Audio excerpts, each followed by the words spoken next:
அனைவருக்கும் வணக்கம். நான் உங்கள் மருதி. இன்னைக்கு ப்ரோ கபடி சீசன் கபடி போட்டியில் இரண்டாவது போட்டி விளையாடிய அணிகள் பார்த்தீங்கன்னா யூமும்பா வெர்சஸ் குஜராத் ஜெயின்ஸ் அணி. இந்த அணிகள் தான் வந்து போனாங்க. இந்த போட்டி வந்து ரொம்ப மோசமான நிலைமையில் வந்து போணுச்சு. 40க்கு 25 15 புள்ளிகள் வித்தியாசத்தில் யூமும்பா அணி வந்து சூப்பராக இருந்து வெற்றி பெற்றிருக்காங்க. சந்தீப் வந்து வேற அதாவது அஜித்துக்கு வேலை ரீப்ளேஸ்மெண்ட்டாக வந்த சந்தீப் வந்து பிரித்து எடுத்துட்டு எல்லா டீமோடையும் பர்ஃபார்மன்ஸ் வந்து வேறு லெவலில் வந்து ஆடிட்டு இருக்காரு. ஒரு அற்புதமான டீம் கோஆர்டினேஷனாக டிஃபென்ஸ் வந்து நல்லா அழகாக நிறுத்தி ஆடுறாரு. சுனில் வந்து நல்லா சூப்பராக வந்து நிறுத்தி ஆடிட்டு இருக்காரு.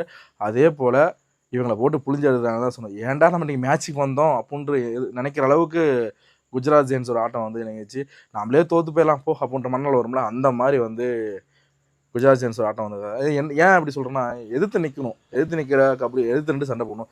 அது புள்ளி வந்து ரைடர் எடுத்துகிட்டு போனது போக இல்லை நானே கொடுக்குறவங்களுக்கு புள்ளி அப்படின்னு சொல்லிட்டு டிஃபென்ஸ் வந்து வாரி வழங்குறாங்க. ஷார்ட்லூ வந்து ஷார்ட்லூ வந்து எதுவும் பண்ண முடியாது போல. ஷார்ட்லூவால் எதுவுமே நான் பண்ண முடியல. அப்படிப்பட்ட சூழல் தான் வந்து ஷார்ட்லூ களத்தில் வந்து சும்மா நிற்கிற மாதிரி நின்றுட்டுருக்காரு. இது ஒப்பு சப்பாக நிற்கிற மாதிரி வந்து ஷார்ட்லூ வந்து நின்றுருக்காரு. அவரோட அது டேக்கிள் பண்ணணும், ஏதாவது ஒன்று பண்ணணும், எதுவுமே பண்ணாமல் உள்ள களத்தில் நிற்கிறதுக்கு அதுக்கு என்ன அர்த்தம் பொருள். யூமும்பா அணி வந்து அசால்ட்டாக அழகாக அடித்து வச்சுருக்காங்க. அதாவது எதிர்த்து நின்று சண்டை செய்யலைங்க, அந்த தள்ளியிருக்காங்க. வாழ்த்துக்கள். யூமும்பா அணி சூப்பராக வந்து ஆடிக்கிறாங்க. சந்தீப்லாம் வந்து வேறு லெவல் பர்ஃபார்மன்ஸ். வாழ்த்துக்கள்.